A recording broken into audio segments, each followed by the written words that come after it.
Hello friend, जैसा कि आपको पता होगा कि ये बुक दोनों आ चुकी हैं। तो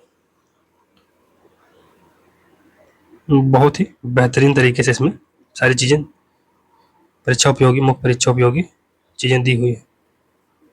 तो हालांकि इस बार के मेंस के लिए तो ये पूरी नहीं हो पाएंगी बिकॉज टाइम कम है, पर जो अगला मेंस होने वाला है, अभी जो प्री हुआ था जून में, उसके लिए जो मेंस होगा उसके लिए तो पूरी हो जाएगी। लेकिन समस्या ये है कि सपोर्ट नहीं मिल रहा दोस्तों।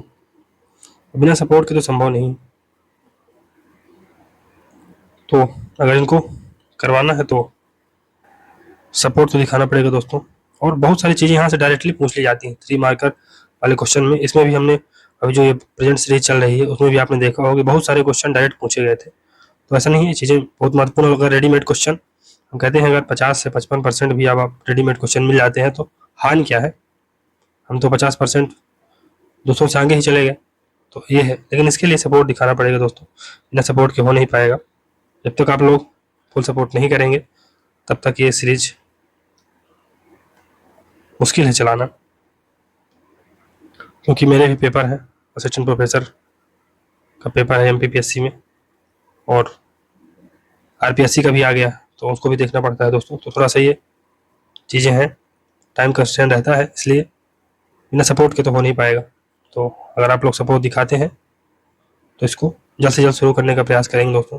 चलिए ज़्यादा समय न लेते हुए आगे बढ़ते हैं। तो चलिए शुरू करते हैं। शोषण के विरुद्ध अधिकार, भाग 3 में अनुच्छेद 23 से 24 के बीच में दिया हुआ है। तो इसके अंतर्गत अनुच्छेद 23 के द्वारा मानव के दुर्व्यापार और बलात् श्रम पर प्रतिषेध किया गया है, जिसके अंतर्गत किसी भी व्यक्ति की खरीदी या बिक्री तथा उसे जबरदस्ती मजदूरी कराना एक दंडनीय अपराध है।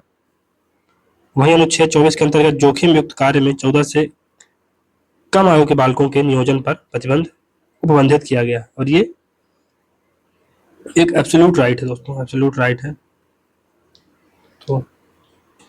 तो आर्टिकल 24 और 17 दोनों ये एब्सोल्यूट राइट है, मतलब इनका उल्लंघन किसी भी परिस्थिति में नहीं किया जा सकता है। तो नेक्स्ट दोस्तों, धार्मिक स्वतंत्रता का अधिकार, ये भाग 3 में आर्टिकल 25 से 28 के बीच में दिया हुआ है। तो इस अधिकार के अंतर्गत अंतःकरण की व धर्म के आचरण एवं प्रचार करने की स्वतंत्रता है अनुच्छेद 25 में।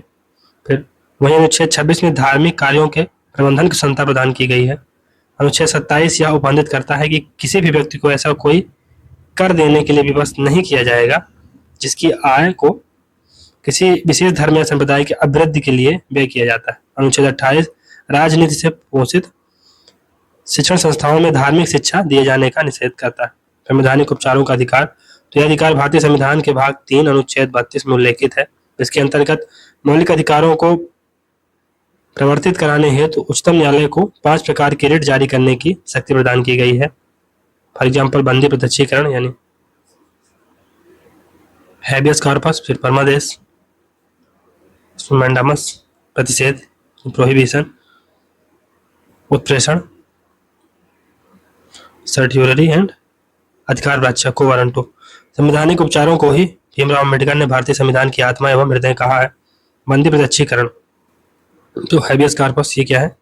बंदी प्रत्यक्षीकरण का शाब्दिक अर्थ है कि व्यक्ति को प्रस्तुत किया जाए। यह हर एक ऐसे व्यक्ति या अधिकारी को जारी की जाती है जिसने किसी व्यक्ति को अवैध रूप से निरुद्ध किया हो या उसको डिटेन किया हो उस पर। इसका उद्देश्य व्यक्ति के निरोध की वैधता तथा अवैधता की जांच करना है। तारांकित एवं अतारांकित प्रश्नों में क्या अंतर है? तो स्टार्ड और अनस्टार्ड क्वेश्चंस में क्या अंतर है उसको देखते हैं। स्टार्ड क्वेश्चन यानी तारांकित प्रश्न, जिन प्रश्नों का उत्तर सदस्य तुरंत सदन में चाहता है उसे तारांकित प्रश्न कहते हैं। अतारांकित प्रश्न, जिस प्रश्नों का उत्तर सदस्य लिखित रूप में चाहता है उसे तारांकित प्रश्न कहते हैं। और इस प्रकार जो स्टार्ड क्वेश्चन होते हैं इसमें सप्लीमेंट्री क्वेश्चन पूछने की आज़ादी रहती है, क्योंकि तुरंत आंसर मिल रहा है तो सप्लीमेंट्री क्वेश्चन पूछ सकते हैं। वे लिखित है तो इसमें सप्लीमेंट्री क्वेश्चन कहाँ पूछेंगे। परमादेश यानी मैंडामस, उसका शाब्दिक अर्थ है हम आदेश देते हैं, बी कमांड। इसके तहत न्यायालय द्वारा किसी व्यक्ति, लोक प्राधिकारी, अधीनस्थ न्यायालय, सरकार या निगम को उसके विधिक, संविधिक या लोककर्ताओं को करने या न करने के लिए आदेश दिया जाता है। यह रेट निजी व्यक्ति या संस्थाओं के विरुद्ध जारी नहीं की जाती है। प्रतिषेध यानी प्रोहिबिशन का शाब्दिक अर्थ है मना करना, टू प्रोहिबिट। यह निषेधाज्ञा की भांति होता है। यह रेट वरिष्ठ न्यायालयों द्वारा अधीनस्थ न्यायालयों तथा अर्धन्यायिक अधिकरणों के विरुद्ध जारी की जाती है, जिसमें उनकी आधिकारिकता को सीमाबद्ध किया जाता है। उत्प्रेषण, तो सर्ट्यूररी, शाब्दिक अर्थ है पूर्णतया सूचित किया जाए। यह रेट भी अधीनस्थ न्यायालयों या न्यायिक या अर्धन्यायिक कार्य करने वाले निकायों के विरुद्ध जारी की जाती है। अधिकार परीक्षा यानी कोवारंटो, तो इसका शाब्दिक अर्थ है आपका प्राधिकार, आपकी अथॉरिटी क्या है, by which authority are you holding any position. यह रेट ऐसे व्यक्तियों के विरुद्ध जारी की जाती है जो किसी लोक पद को अवैध रूप से धारण किए हुए होते हैं। इसके द्वारा यह प्रश्नगत किया जाता है कि वह किस प्राधिकार से यानी किस अथॉरिटी से उस पद को धारण किए हुए। अभी आप लोगों ने देखा होगा कि हेमंत सोरेन जी पर कुछ एलिगेशन लगे हुए थे, हालांकि अब तो अभी भी चीफ मिनिस्टर बने हुए हैं झारखंड के, लेकिन इन केस उनके ऊपर चार्जेस अप्रूव हो जाते और फिर भी वो अपनी पद को धारण किए रहते, तो कोई भी व्यक्ति सुप्रीम कोर्ट में जा सकता था और पूछ सकता था कि किस अथॉरिटी से आप जो कंडीशन है अपनी पोजीशन की उसको बिना फुलफिल किए हुए आप अपने पद पर कैसे बने हुए। जयललिता जी के खिलाफ भी ऐसा ही मामला आया था, तब सुप्रीम कोर्ट ने उन्हें पद छोड़ने के लिए आदेशित किया था। प्रतिषेध एवं उत्प्रेरणा रेट में अंतर क्या है? प्रोहिबिशन और सर्ट्यूररी क्या अंतर है? इन दोनों रेटों को अधीनस्थ न्यायालयों के विरुद्ध जारी किया जाता है, किंतु इनमें अंतर यह है कि जहां प्रतिषेध रेट कार्यवाही के द्वारा कार्यवाही को रोकने हेतु जारी की जाती है, वहीं उत्प्रेषण रेट कार्यवाही की समाप्ति पर निर्णय को रद्द करने हेतु प्रस्तुत की जाती है। फॉर एग्जाम्पल कोई केस चल रहा है किसी भी कोर्ट में, एग्जाम्पल हाई कोर्ट में चल रहा है, सुप्रीम कोर्ट को पता चलता है कि उसके ओरिजिनल जुरिडिक्शन का मामला है। सुप्रीम कोर्ट मना कर देगी हाई कोर्ट को और केस अपने पास बुला लेगी। लेकिन एक ऐसी सिचुएशन बन सकती है कि हो सकता है हाई कोर्ट ने फैसला दे दिया हो। अब हाई कोर्ट ने फैसला दे दिया तो अब क्या करें? अब प्रोहिबिशन वाले तो लगा नहीं सकते हैं, तब सुप्रीम कोर्ट इसके जो निर्णय है उसको क्वेश कर देगी और खुद उसको सुनेगी ये मामला। वर्तमान में भारतीय संविधान के तहत भारतीय नागरिकों को प्रदत्त मौलिक अधिकारों का वर्णन करें। वर्तमान में भारतीय नागरिकों को 6 मौलिक अधिकार संविधान द्वारा दिए हुए। समानता का अधिकार 14 से 18 तक, राइट टू इक्वलिटी, स्वतंत्रता का अधिकार 18 से 21, राइट टू फ्रीडम, फिर शोषण के विरुद्ध अधिकार तो राइट्स अगेंस्ट एक्सप्लॉयटेशन 22 से 24, धार्मिक स्वतंत्रता का अधिकार 25 से 28, राइट टू रिलीजन, संवैधानिक उपचारों का अधिकार तो ये आर्टिकल 32 में दिया हुआ है, और सांस्कृतिक एवं शिक्षा का अधिकार तो ये आर्टिकल 29 और 30 में दिया हुआ है। मौलिक अधिकार संशोधन हेतु महत्वपूर्ण बात, गोलकनाथ बनाम पंजाब राज्य 1967 में आया था। 24वां संविधान संशोधन 1971 को हुआ। केशवानंद भारती बनाम केरल राज्य 1973 में आया। 42वां संविधान संशोधन 1976 में हुआ तथा नरमा बिल बनाम भारत संघ 1980 में केस आया हुआ। मौलिक अधिकारों तथा राज्य के नीति निर्देशक तत्वों में बुनियादी अंतर बताइए। मौलिक अधिकार और डीपीएस बीच क्या अंतर है? प्रवर्तन, तो ये न्यायोचित होते हैं, यानी ये जस्टिसिएबल होते हैं। इनको लेके आप अगर इनका हनन हुआ है फंडामेंटल राइट्स का, तो आप जाके सुप्रीम कोर्ट अंडर आर्टिकल 32 और हाई कोर्ट अंडर आर्टिकल 226 जहाँ से अपील कर सकते हैं कि हमारे फंडामेंटल राइट का हनन हुआ है और हमको रेमेडी चाहिए। हनन होने पर न्यायालय द्वारा इन्हें लागू करवाया जा सकता है। ये गैर न्यायोचित है, यानी नॉन जस्टिसिएबल है, कानूनी रूप में न्यायालय द्वारा लागू नहीं करवाए जा सकते हैं। उद्देश्य का, तो देश में लोकतांत्रिक राजनीतिक व्यवस्था लगन, तो ये पॉलिटिकल राइट्स या पॉलिटिकल डेमोक्रेसी पर बेस्ड है इनका आइडिया। राजनीतिक डेमोक्रेसी, राजनीतिक प्रजातंत्र पर इसका आइडिया बेस्ड है फंडामेंटल राइट का। और जो डीपीएसपीज हैं ये सामाजिक आर्थिक लोकतंत्र की स्थापना इनका उद्देश्य है। सोशल और इकोनॉमिक डेमोक्रेसी इनका उद्देश्य है स्थापित करना।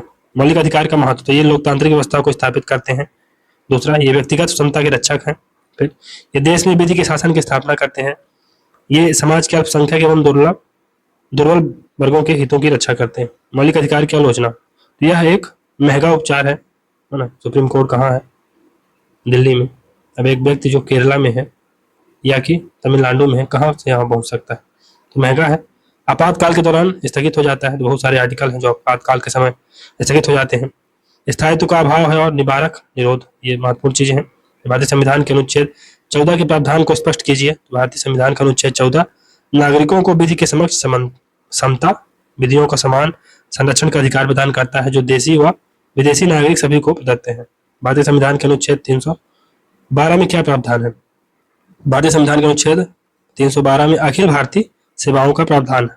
अखिल भारतीय सेवाओं का प्रावधान है और इनको स्टैब्लिश करने के लिए राज्यसभा में 2/3 की मेजोरिटी से रेजोल्यूशन पारित करना पड़ता है। ये बात भी है। शून्यकाल से क्या तात्पर्य है?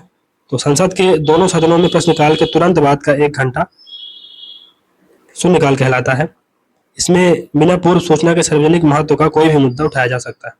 राज्यपाल शासन से क्या अभिप्राय है? तो रूल ऑफ गवर्नर रूल से क्या तात्पर्य है? तो राज्यपाल शासन का जम्मू व कश्मीर में विशेष प्रावधान है, जबकि इसके अतिरिक्त राज्यों में राष्ट्रपति शासन लगता है। तो प्रेसिडेंशियल रूल बेसिकली लगता है जो सामान्य राज्य होते हैं। हालांकि अब तो जम्मू कश्मीर भी अब तो रह नहीं गया स्पेशल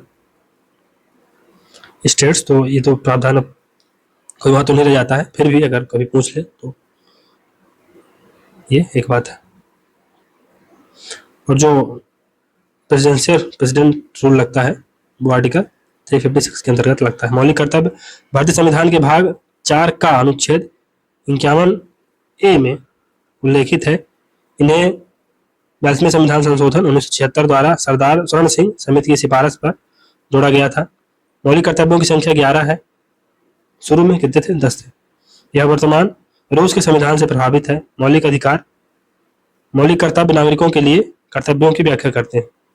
सबसे लास्ट में 86 अमेंडमेंट जोड़ा गया था, कॉन्स्टिट्यूशनल अमेंडमेंट एक्ट। इसके द्वारा 6 से 14 साल के बच्चों के लिए जो उनके पेरेंट्स हैं उनकी जिम्मेदारी होगी, उनका ये कर्तव्य होगा कि वो अपने बच्चों को 6 से 14 साल के बच्चों को एजुकेशन प्रोवाइड कराएं। नीति निर्देशक तो DPSP, इसका उल्लेख संविधान के भाग 4 अनुच्छेद 36 से 51 में किया गया है। यह राज्य के लिए निर्देशक तत्व है जो डायरेक्टिव्स हैं स्टेट्स के लिए, जिन्हें राज्य नीति निर्माण एवं कानून बनाने में ध्यान रखता है, किंतु यह बाध्यकारी नहीं है, तो कंपलसरी नहीं है। नीति निर्देशक तत्वों की प्रेरणा 1937 में बने आयरलैंड के संविधान से ली गई। फिर भारतीय संविधान में मूल अधिकार और राज्य के नीति निर्देशक तत्व एक दूसरे के पूरक हैं, समझाइए। तो नीति निर्देशक तत्व यानी DPSP वे संवैधानिक लक्ष्य हैं जिन्हें मौलिक अधिकारों में परिवर्तित करना है, जैसे निःशुल्क एवं अनिवार्य शिक्षा को 6वें कॉन्स्टिट्यूशनल अमेंडमेंट के द्वारा अधिकार बनाया गया। आता है ये परस्पर पूरक है। उच्चतम न्यायालय का कथन है कि निर्देशक तत्व मूल अधिकार के सहायक के रूप में कार्य करते हैं। मौलिक अधिकार और निर्देशक तत्वों में अंतर, तो यह आयरलैंड के संविधान से लिया गया है, यह अमेरिका के संविधान से लिया गया है। फंडामेंटल राइट्स यह सरकार के अधिकार को बढ़ाते हैं, ये सरकार के अधिकार को घटाते हैं। इन्हें लागू करने के लिए न्यायालय नहीं जाया जा सकता है। इन्हें लागू करने के लिए न्यायालय जा सकता है अनुच्छेद 32 सुप्रीम कोर्ट और 226 हाई कोर्ट। भाग 4 में उल्लेखित है, भाग 3 में उल्लेखित है। नीति निर्देशक तत्वों की उपयोगिता, तो ये प्रस्तावना को विस्तृत रूप देते हैं, ये न्यायालय के लिए मार्गदर्शन का कार्य करते हैं, ये मूल अधिकारों के पूरक होते हैं और सरकारी नीतियों के पथ प्रदर्शक होते हैं। राष्ट्रपति की योग्यताएं अनुच्छेद 58 में दी हुई है, तो वह भारत का नागरिक हो, 35 वर्ष की आयु पूर्ण कर चुका हो, लोकसभा का सदस्य निर्वाचित होने के लिए अर्हता रखता हो, राष्ट्रपति पद हेतु प्रस्तावक एवं अनुमोदक व जमानत राशि कितनी है। राष्ट्रपति पद के उम्मीदवार है तो कम से कम 50 मतदाता प्रस्तावक और 50 मतदाता अनुमोदक होने चाहिए और जमानत राशि 25,000 रुपये। राष्ट्रपति का निर्वाचन मंडल, तो आर्टिकल 54 के अंतर्गत राष्ट्रपति के निर्वाचन मंडल में शामिल है संसद के दोनों सदनों के निर्वाचित सदस्य, लोकसभा और राज्यसभा के निर्वाचित यानी इलेक्टेड मेंबर शामिल होंगे। Nominated member for example Rajya Sabha में 12 नॉमिनेटेड मेंबर होते हैं, वो शामिल नहीं होंगे, याद रखिएगा। राज्य की विधानसभाओं के निर्वाचित सदस्य, तो यहाँ भी इलेक्टेड इसके अलावा दिल्ली एवं पांडिचेरी में शामिल 70वें संविधान संशोधन द्वारा इसको संशोधित करके जो दिल्ली और पांडिचेरी में लेजिस्लेटर है, तो वहाँ के असेंबली के सदस्य भी इसमें पार्ट लेते हैं। एकल संक्रमणीय मत प्रणाली, तो सिंगल ट्रांसफरेबल वोट सिस्टम। इस सिद्धांत के अनुसार यदि प्रत्याशियों की संख्या एक से अधिक है, प्रत्येक मतदाता उतने मत वरीयता क्रम से देगा जितने प्रत्याशी हैं, अर्थात प्रत्येक मतदाता प्रत्येक प्रत्याशी को अपना वरीयता क्रम के अनुसार मत देगा।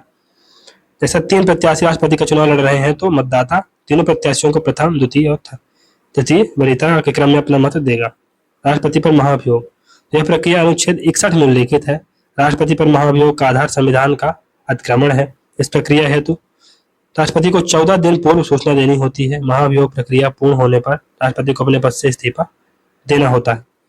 और जो महाभियोग टर्म है, इम्पीचमेंट टर्म है, वो स्पेसिफिकली राष्ट्रपति के लिए यूज होता है। जनरल टर्म में आप किसी के लिए यूज कर सकते हैं। फॉर एग्जांपल अगर सीएजी का रिमूवल हो रहा है तो वहां भी जनरल टर्म में तो यूज किया जा सकता है, लेकिन भारतीय संविधान में जो इम्पीचमेंट टर्म आया है वो केवल और केवल राष्ट्रपति के लिए आया है। अब राष्ट्रपति की शक्तियां, तो आपातकालीन शक्तियां अनुच्छेद 352, 56 और 360 में दी हुई हैं। राष्ट्रपति सैन्य बलों का सर्वोच्च सेनापति होता है। क्षमादान एवं न्यायिक शक्तियां प्राप्त है। संविधान संशोधन, तो भारत में संविधान को संशोधन करने की प्रक्रिया दक्षिण अफ्रीका के संविधान से ली गई है। इसके अंतर्गत 3 प्रकार के संशोधन शामिल है। तो पहला तो है साधारण विधि द्वारा संशोधन, तो नवीन राज्यों का निर्माण, राज्यों के क्षेत्र, सीमा एवं नामों में परिवर्तन इसके द्वारा किया जा सकता है। विशेष बहुमत द्वारा, तो मूल अधिकार, फंडामेंटल राइट्स और डीपीएसपी को अगर चेंज करना है तो स्पेशल मेजोरिटी की जरूरत पड़ेगी। संसद के विशेष बहुमत और आधे राज्यों की स्वीकृति द्वारा संशोधन, तो राष्ट्रपति का निर्वाचन, संघीय न्यायपालिका और जो फेडरल मामले होते हैं, फॉर एग्जांपल जीएसटी जब लागू किया गया था तो आधे से अधिक राज्यों की अनुमति लेनी पड़ी थी। संविधान संशोधन की आलोचना, संविधान संशोधन हेतु किसी संवैधानिक निकाय का अभाव है, संयुक्त बैठक दोनों सदनों का अभाव है, राज्य विधानमंडल की उपेक्षा की गई है। फिर महत्वपूर्ण संशोधन की प्रक्रिया अत्यंत ही जटिल है। जेबी वोट क्या है? संविधान के तहत किसी विधेयक पर राष्ट्रपति द्वारा अनुमति देने या न देने के लिए किसी समय का प्रतिबंध नहीं किया गया। अतः जब राष्ट्रपति किसी विधेयक पर अपनी अनुमति नहीं देता है या पुनर्विचार के लिए संसद को वापस नहीं करता है, तब वह जेबी शक्तियों का प्रयोग करता है। उदाहरण, ज्ञानी जैल सिंह ने 1986 में भारतीय डाक संशोधन विधेयक के संबंध में जेबी वीटो का उपयोग किया था। राष्ट्रपति की क्षमादान की शक्ति, अनुच्छेद 72 के तहत राष्ट्रपति को क्षमादान की शक्ति प्रदान की गई है। अतः राष्ट्रपति किसी अपराध के लिए दोष सिद्ध व्यक्ति के दंड को क्षमा कर सकता है अथवा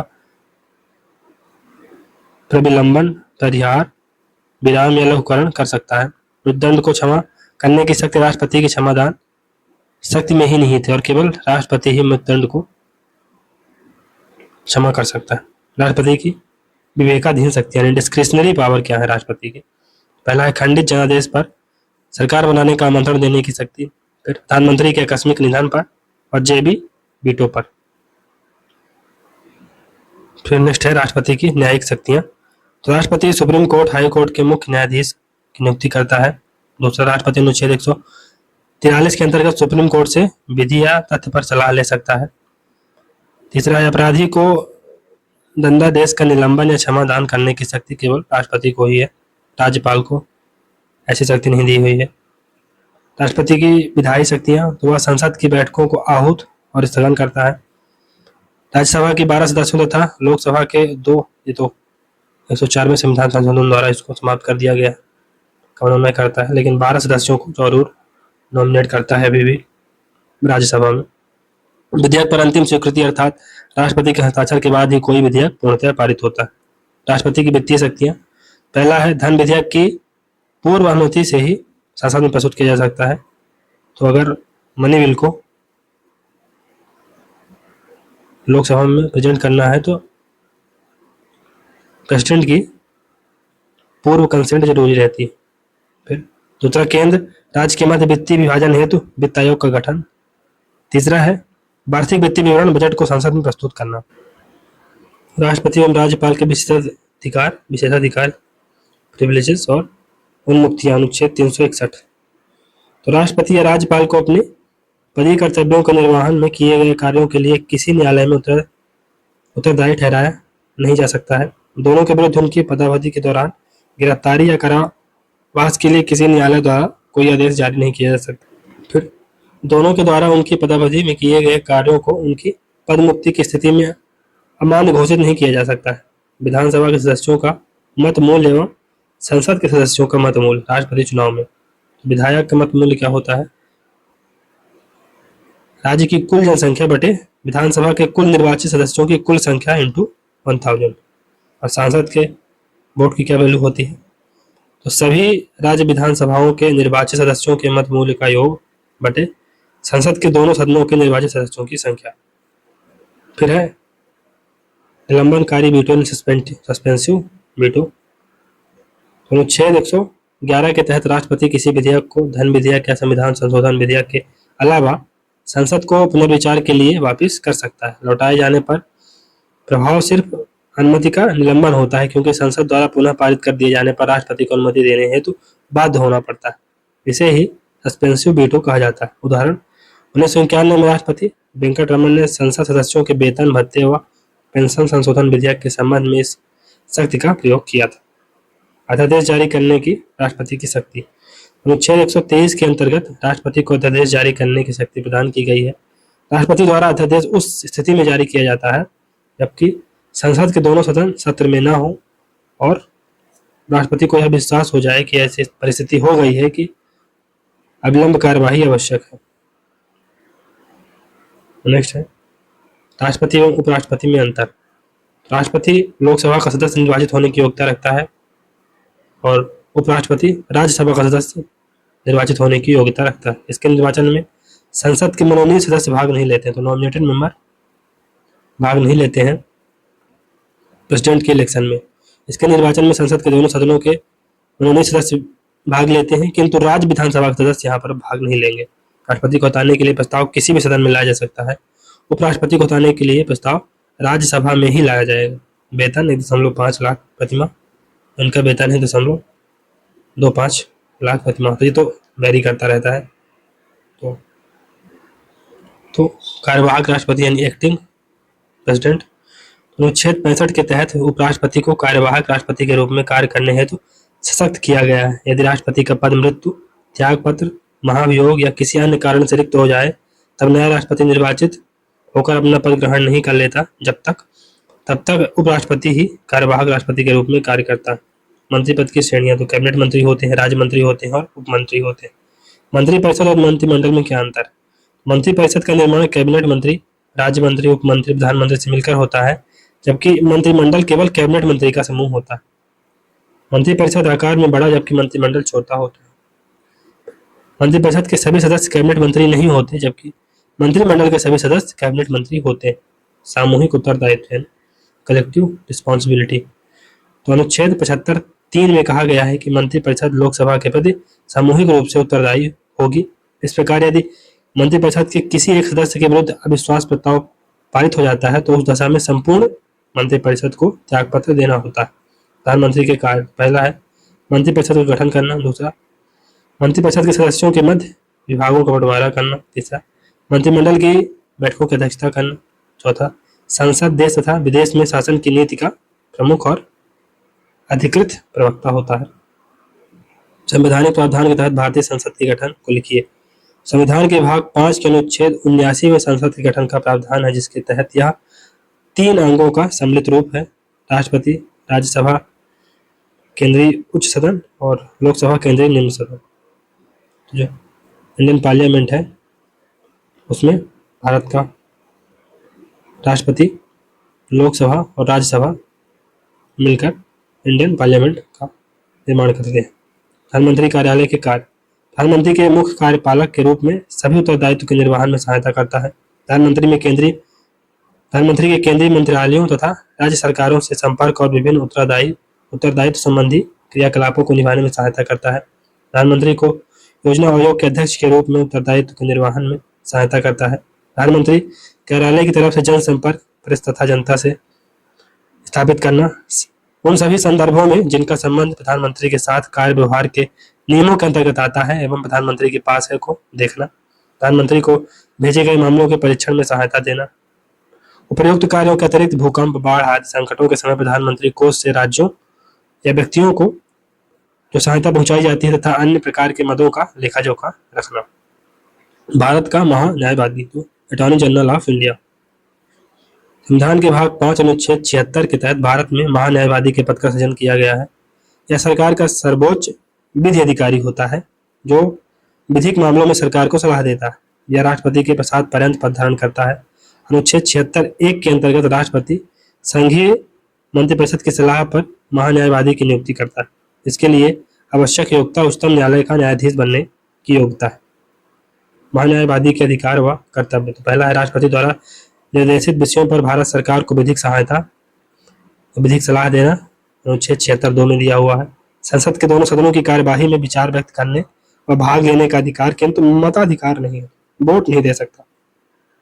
अपने पदीय कृत्यों के निर्वहन हेतु भारत के सभी न्यायालयों में सुनवाई का अधिकार है। संसद तो यह भारत की संघीय विधायिका है जो राष्ट्रपति, लोकसभा और राज्यसभा से मिलकर बनती है। संविधान के भाग 5 के अध्याय 2 में अनुच्छेद 79 से 122 के अंतर्गत उपबंध किए गए हैं। गणपूर्ति एवं अधिवेशन, तो कोरम क्या होता है और सेशन क्या होते हैं। राष्ट्रपति वर्ष में कम से कम 2 बार लोकसभा का अधिवेशन आहूत करेगा। लोकसभा के एक सत्र की अंतिम बैठक तथा आगामी सत्र की प्रथम बैठक के बीच 6 महीने से अधिक का अंतर नहीं होगा। अधिवेशन हेतु गणपूर्ति सदन की कुल सदस्य संख्या का 1/10 भाग होना आवश्यक है। भारत की लोकसभा के अध्यक्ष का निर्वाचन किनके द्वारा होता है? वर्तमान लोकसभा अध्यक्ष का नाम लिखिए। तो लोकसभा अध्यक्ष का निर्वाचन लोकसभा के सदस्यों द्वारा किया जाता है। वर्तमान में लोकसभा के अध्यक्ष ओम जी बिरला हैं। 2015 में सुमित्रा महाजन थी, इन्हें प्यार से ताई कहा जाता है। लोकसभा अध्यक्ष के अधिकार एवं कार्य, तो सदन की बैठक की अध्यक्षता करना तथा शांति व्यवस्था बनाए रखना। तो सदन के नेता के परामर्श से सदन की कार्यवाही का क्रम निश्चित करना। तीसरा, लोकसभा तथा राज्यसभा के संयुक्त अधिवेशन की अध्यक्षता करना। राज्यसभा और लोकसभा में तुलना। राज्यसभा, लोकसभा। राज्यसभा संसद का उच्च सदन अथवा द्वितीय सदन होता है। इसे वरिष्ठ सदन भी कहा जाता है, एल्डरली चैम्बर भी इसे कहा जाता है। लोकसभा संसद का निम्न सदन अथवा प्रथम सदन, इसे लोकप्रिय या पॉपुलर हाउस कहा जाता है। राज्यसभा के सदस्यों की संख्या 250 है, परंतु वर्तमान में 245 है। लोकसभा में अधिकतम 552 सदस्य हो सकते हैं, लेकिन वर्तमान में 545 है। राज्यसभा में सभी राज्यों को समान प्रतिनिधित्व प्रदान नहीं किया गया है। यह राज्यों एवं संघीय क्षेत्रों का प्रतिनिधित्व करती है। यह समस्त जनता का प्रतिनिधित्व करती है। राष्ट्रपति द्वारा 12 सदस्यों को मनोनीत किया जाता है। राष्ट्रपति द्वारा आंग्ल समुदाय के एक भी सदस्यों को नहीं मनोनीत किया जाता है। 104 में संविधान संशोधन द्वारा ये प्रोविजन हटा दिया गया है। राज्यसभा एक स्थायी सदन है जिसका विघटन नहीं किया जा सकता। इसके सदस्यों का कार्यकाल 6 वर्ष का होता है। प्रत्येक 2 वर्षों बाद 1/3 सदस्य अवकाश ग्रहण कर लेते हैं तथा उतने ही निर्वाचित भी हो जाते हैं। लोकसभा स्थायी सदन नहीं है। इसका कार्यकाल साधारणतः 5 वर्ष का होता है। कार्यकाल पूर्ण होने से पहले भी राष्ट्रपति के द्वारा प्रधानमंत्री की सलाह पर इसे भंग किया जा सकता है। राज्यसभा के सदस्यों का चुनाव अप्रत्यक्ष रूप से अनुपातिक प्रतिनिधित्व के आधार पर खुली मतदान प्रक्रिया द्वारा होता है। लोकसभा के सदस्यों का चुनाव वयस्क मताधिकार के आधार पर प्रत्यक्ष रूप से गुप्तदान प्रक्रिया द्वारा होता है। धन विधेयक राज्यसभा में प्रस्तुत नहीं किए जा सकते। लोकसभा में धन विधेयक प्रस्तुत किए जा सकते हैं। धन विधेयक केवल लोकसभा में ही प्रस्तुत किया जा सकता है या लोकसभा के प्रति उत्तरदायी होता है। मंत्रिपरिषद राज्यसभा के प्रति उत्तरदायी नहीं होती। मंत्रिपरिषद लोकसभा के प्रति उत्तरदायी होती है। राज्यसभा द्वारा राज्य सूची के किसी विषय को राज्यसभा में उपस्थित एवं मतदान करने वाले सदस्यों के कम से कम 2/3 सदस्यों द्वारा समर्थित संकल्प द्वारा राष्ट्रीय महत्व को घोषित किया जा सकता है। आर्टिकल याद करिए कितना था, 249। लोकसभा को यह अधिकार प्राप्त नहीं है। राज्यसभा को अखिल भारतीय सेवाओं का सृजन करने का अधिकार है। आर्टिकल 312 के तहत लोकसभा को यह अधिकार नहीं है। उपराष्ट्रपति को हटाने हेतु प्रस्ताव का आरंभ राज्यसभा में ही होगा। लोकसभा राज्यसभा द्वारा पारित प्रस्ताव का केवल अनुमोदन करती है। लोकसभा के भंग होने की स्थिति में आपातकाल की उद्घोषणा का अनुमोदन राज्यसभा द्वारा किया जाता है। लोकसभा को इस प्रकार के विशेष अधिकार की आवश्यकता नहीं है क्योंकि राज्यसभा विघटित नहीं होती। राज्यसभा का सभापति इसका सदस्य नहीं होता। भारत का उपराष्ट्रपति राज्यसभा का सदस्य होता है जिसका निर्वाचन सदस्यों द्वारा किया जाता है। भारत का उपराष्ट्रपति राज्यसभा का एक्स ऑफिसियो चेयरमैन होता है। लोकसभा के अध्यक्ष इसके सदस्य होते हैं तथा इनका निर्वाचन सदस्यों द्वारा होता है। संसदीय विशेषाधिकार। तो संसदीय विशेषाधिकार संविधान के अनुच्छेद 105 में उल्लेखित है, जिसमें से कुछ अग्रलिखित है। पहला है, संसद के अधिवेशन के दौरान या अधिवेशन के 40 दिन पूर्व या पश्चात किसी सिविल मामले में संसद सदस्य की गिरफ्तारी नहीं की जा सकी। संसदीय अधिवेशन के दौरान यथास्थिति अध्यक्ष या सभापति की अनुमति के बिना किसी न्यायालय के समक्ष साक्षी के रूप में उपस्थित होने के लिए विवश नहीं किया जाएगा। संसद सदस्यों को संबंधित सदन या समितियों में बोलने की पूर्ण क्षमता है, जिनके विरुद्ध कोई कार्यवाही नहीं की जा सकती। धन विधेयक, मनी बिल। संविधान के अनुच्छेद 111 के तहत धन विधेयक को परिभाषित किया गया है, जिसके अंतर्गत सम्मिलित है भारत की संचित निधि में से धन का विनियोग यानी एप्रोप्रिएशन अकाउंट या एप्रोप्रिएशन बिल, किसी कर का अधिरोपण, उत्साधन, परिहारण। कौन सा विधेयक धन विधेयक है, इसका अंतिम निर्णय लोकसभा अध्यक्ष का होता है।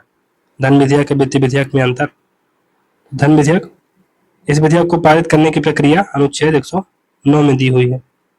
वित्त विधेयक, जिसे पारित करने की प्रक्रिया अनुच्छेद 110 में दी हुई है। ये गलत है दोस्तों, इसमें 117 होगा, अनुच्छेद 117, और ये 110 होगा। धन विधेयक में सिर्फ अनुच्छेद 10 में निर्दिष्ट विषय आते हैं। इसमें अनुच्छेद 110 में निर्दिष्ट विषय के अतिरिक्त अन्य विषय भी शामिल हो सकते हैं। संयुक्त बैठक का प्रावधान नहीं है, संयुक्त बैठक बुलाई जा सकती है।